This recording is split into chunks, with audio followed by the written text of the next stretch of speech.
Et si je te disais que les Romains savaient déplacer l'eau sur des dizaines de kilomètres, sans pompe ni électricité, des montagnes jusqu'aux fontaines des villes, leurs aqueducs défiaient la gravité avec une précision digne des ingénieurs modernes. Comment ont-ils fait? Et surtout, comment ces ouvrages tiennent encore debout, 2000 ans plus tard, sous les collines, au cœur des vallées et jusque dans les grandes cités de l'Empire, un réseau invisible portait la vie, l'eau. Les aqueducs romains n'étaient pas de simples canaux, ils étaient la preuve d'un savoir scientifique et d'une rigueur géométrique qui surprennent encore aujourd'hui. De Nîmes à Ségovie, de Rome à Constantinople, ils témoignent d'une civilisation qui avait compris que dompter l'eau, c'était dominer le monde. Mais derrière cette prouesse se cache un secret. Comment les ingénieurs romains, sans laser, sans ordinateur, sans béton moderne, ont-ils conçu un système aussi stable et efficace? Aujourd'hui, nous allons lever le voile sur le génie romain de l'ingénierie hydraulique. Pour les Romains, l'eau n'était pas un simple besoin vital. C'était une arme politique, un symbole de puissance et un marqueur de civilisation. Dans un monde antique souvent aride, les cités qui possédaient des bains, des fontaines et des jardins irrigués affichaient leur supériorité. À Rome, les empereurs comprirent très vite que maîtriser l'eau, c'était aussi maîtriser le peuple. Les aqueducs devinrent alors les artères invisibles de la grandeur impériale. Dès le IVe siècle avant notre ère, le premier aqueduc, l'Aqua Appia, vit le jour sous la République. Construit en 312 AVSE J.C., il apportait l'eau depuis les collines d'Albano jusqu'à Rome. Ce n'était qu'un début.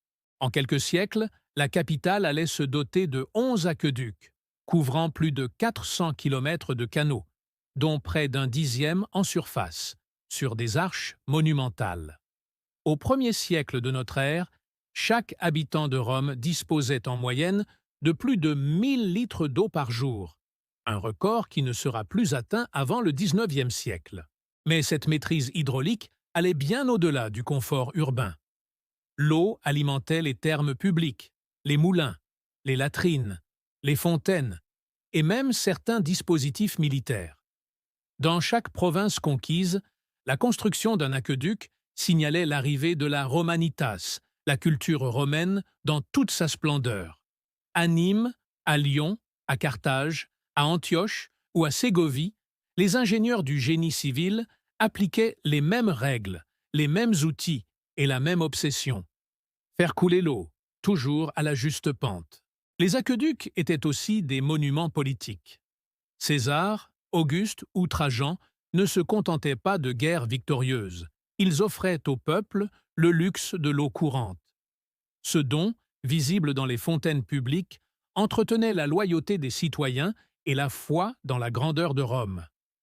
C'est là que se révèle la vision romaine, la technique au service du pouvoir et la maîtrise de la nature comme fondement de l'ordre impérial. Le génie des ingénieurs romains ne résidait pas seulement dans la force de leur construction, mais dans leur compréhension des lois naturelles. Sans formules écrites, sans physique moderne, ils avaient pourtant saisi les principes fondamentaux de la gravité, de la pression et de la circulation de l'eau. Leur secret? L'observation, la mesure et un sens inné du terrain. Le premier principe était simple, mais essentiel. L'eau coule toujours du plus haut vers le plus bas. À partir de là, les ingénieurs romains cherchaient la pente idéale. Ni trop forte, ni trop faible. Une pente trop raide entraînait une érosion rapide du canal. Une pente trop douce provoquait des stagnations et des dépôts de calcaire. L'inclinaison moyenne d'un aqueduc se situait souvent entre 10 et 50 cm par kilomètre. Une précision que même les outils modernes respectent encore. Pour mesurer ces déclivités, les Romains utilisaient des instruments ingénieux. Le chorobate, sorte de règle de bois de plus de 6 mètres avec un niveau à eau intégré, permettait de repérer les pentes infimes avec une exactitude remarquable. D'autres outils comme le groma, pour les angles droits, et la dioptra, ancêtre du théodolite, servaient à aligner les tracés sur des dizaines de kilomètres. Ces techniques témoignent d'une science empirique, fondée sur la géométrie pratique héritée des Grecs et perfectionnée sur le terrain. L'eau suivait ensuite un circuit fermé, presque entièrement souterrain pour la protéger de la pollution et des pertes. Les conduits en pierre ou en béton étaient soigneusement enduits d'un mortier hydraulique, le fameux opus signinum, mélange de chaux et de fragments de terre cuite, parfaitement étanches. L'eau circulait ainsi par simple gravité, à une vitesse maîtrisée, jusqu'à son point de distribution, réservoir, therme, fontaine ou bassin public. Enfin, les ingénieurs savaient jouer avec la pression. Dans les vallées trop profondes, ils utilisaient le système du siphon inversé. L'eau descendait dans des tuyaux de plomb au fond du vallon, puis remontait naturellement par la force de la pression vers l'autre versant. Une prouesse d'hydraulique qui permettait d'éviter des kilomètres d'arches. Derrière cette apparente simplicité se cachait une compréhension profonde des lois de la nature. Les aqueducs romains étaient à la fois des œuvres d'art et des démonstrations de physique appliquée, la preuve que la science, même sans formule, peut jaillir du génie humain. La grandeur des aqueducs romains ne tient pas seulement à leur conception scientifique, mais aussi à la qualité exceptionnelle des matériaux et à la rigueur du travail des bâtisseurs. Les ingénieurs romains savaient que l'eau est une force implacable. Elle s'infiltre, ronge, érode et finit toujours par trouver un chemin. Il fallait donc construire non seulement pour l'efficacité, mais aussi pour l'éternité. Le secret le plus célèbre du génie romain réside dans leur béton hydraulique. Contrairement au béton moderne, qui s'effrite dans l'eau salée, le opus caementitium romain devenait plus résistant au contact de l'humidité. Il était fabriqué à partir de chaux, de pierres concassées, d'eau et d'un ingrédient miraculeux, la pouzzolane, une cendre volcanique récoltée autour de Naples. Ce matériau réagissait chimiquement avec l'eau pour créer un ciment presque inaltérable, capable de durcir même sous l'eau. Les conduits, eux, étaient souvent recouverts d'un mortier étanche, le opus signinum, mélange de chaux et de fragments de tuiles pilées. Cette couche rougeâtre protégeait le canal de la corrosion et limitait les fuites. Dans les zones visibles, notamment sur les ponts-aqueducs, les Romains utilisaient des blocs de pierre taillés avec une précision d'orfèvre, assemblés sans mortier grâce à des crampons de fer scellés au plomb. L'édification des arches, comme celle du pont du Gard ou de Ségovie, relevait d'une science géométrique presque parfaite. Chaque arche répartissait le poids sur les piles, équilibrant les forces pour éviter l'effondrement. Les cintres en bois, structures temporaires sur lesquelles reposèrent les pierres pendant la construction, étaient dessinés avec une précision telle que l'écart final, une fois la clé de voûte posée, ne dépassait pas quelques millimètres. Les chantiers étaient des œuvres collectives d'une ampleur impressionnante. Des milliers d'ouvriers, esclaves, soldats ou artisans travaillaient côte à côte sous la direction d'ingénieurs du corps des architecti. Chaque segment était testé, vérifié, nettoyé. Rien n'était laissé au hasard. Et pourtant, malgré leur complexité, ces ouvrages étaient pensés pour durer. Plus de 2000 ans plus tard, le pont du Gard, l'aqueduc de Ségovie ou celui de Valan à Constantinople continuent d'imposer le respect. Non seulement pour leur beauté, mais parce qu'ils fonctionnent encore. Preuve que les Romains avaient bâti non pour un siècle, mais pour la postérité. Faire venir l'eau jusqu'à la ville n'était qu'une partie du défi. Encore fallait-il la stocker, la distribuer et l'entretenir sans interruption. Là encore, les Romains firent preuve d'une organisation méthodique et d'une vision d'ingénierie presque moderne.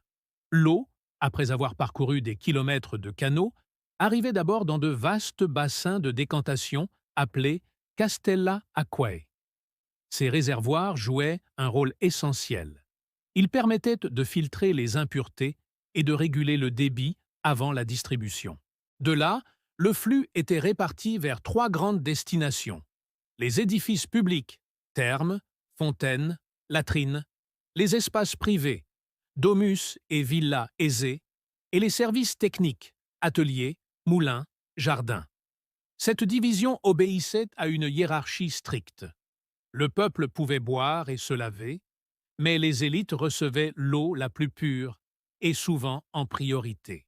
À Rome, la distribution s'effectuait grâce à un réseau de conduits en plomb, les fistulae, dont certaines sections étaient gravées du nom du propriétaire ou de l'autorité responsable. Ce système permettait de tracer les installations et de contrôler les prélèvements. Les conduites étaient soigneusement calibrées selon leur diamètre, ce qui déterminait la quantité d'eau autorisée, une forme d'ancêtre du compteur moderne. Mais le véritable secret de la longévité des aqueducs résidait dans leur entretien constant.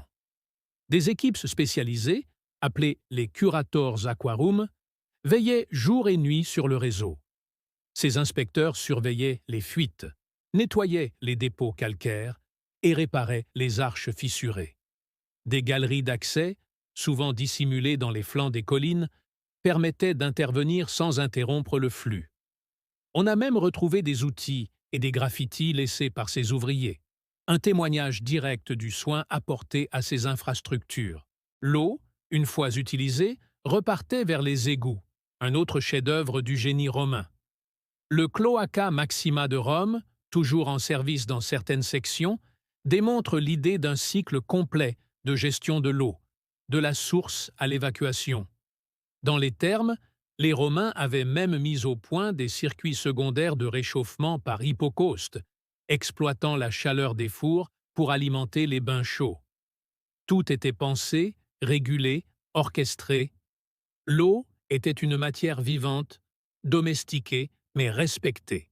Ainsi, derrière la beauté des fontaines et la majesté des arches, se cachait une infrastructure invisible et sophistiquée, entretenue par des générations d'ingénieurs qui savaient que la prospérité d'un empire se mesure à la pureté de son eau.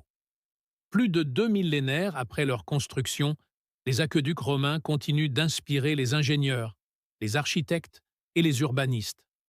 Leur héritage dépasse la simple prouesse technique.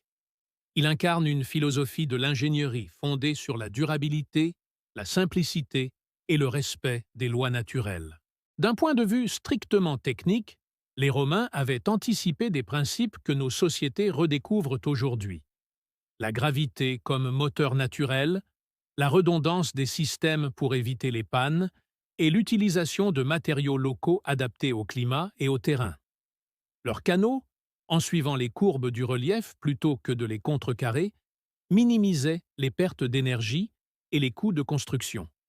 Cette approche écologique avant l'heure démontre une intelligence du paysage que l'on peine parfois à retrouver dans nos infrastructures modernes. Sur le plan organisationnel, les Romains avaient aussi compris l'importance de la maintenance et de la gestion publique.